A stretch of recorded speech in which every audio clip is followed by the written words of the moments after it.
सादिया ने वादा किया, मैं अपनी जान से ज्यादा इस बच्चे की हिफाजत करूंगी। फिर पैगंबर सल्लल्लाहु अलैहि वसल्लम को साथ लेकर हलीमा सादिया वापस अपने कबीले चली गईं। यूं 5 साल का अरसा बीत गया। जब मियाद पूरी हो गई तो हलीमा सादिया रसूलुल्लाह को लेकर मक्का लौट आईं।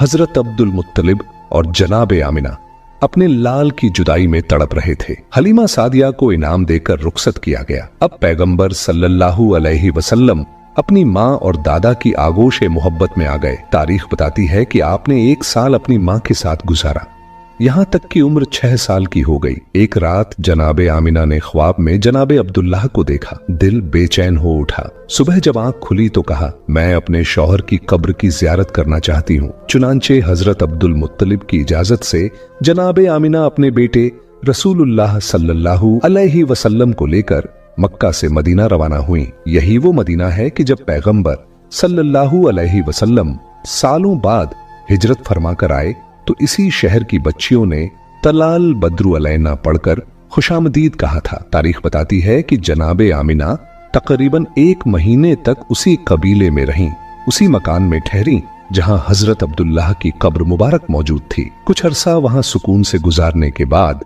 वापसी का इरादा फरमाया। मदीना से मक्का की जानिब रवाना हुई, मगर जब करीब 100 किलोमीटर का फासला तय किया और मकाम अब्वा पर पहुंची तो वहां जनाबे आमिना की तबीयत अचानक बिगड़ गई। बीमारी इतनी तेज हो गई कि आगे का सफर करना नामुमकिन हो गया। मुसाफिरों का मुख्तसर सा काफिला वहीं रोक लिया गया। जनाबे आमिना की बीमारी शिद्दत इख्तियार कर गई, यहां तक कि उसी मकाम पर उनका इंतकाल हो गया।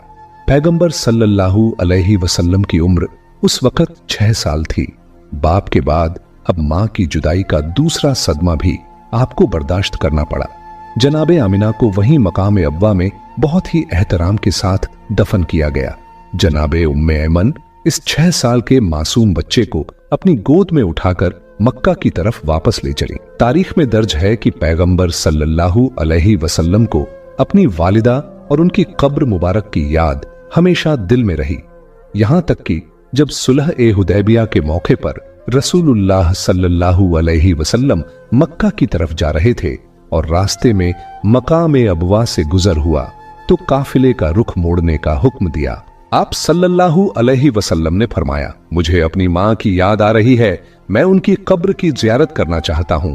कब्र मुबारक पर पहुंचे और जारो कतार रोने लगे। बहरहाल जनाबे उम्मे ऐमन पैगंबर सल्लल्लाहु अलैहि वसल्लम को मक्का वापस लेकर आईं और उन्हें हजरत अब्दुल मुत्तलिब के सुपुर्द कर दिया। हजरत अब्दुल मुत्तलिब उस वक्त 118 साल के बुजुर्ग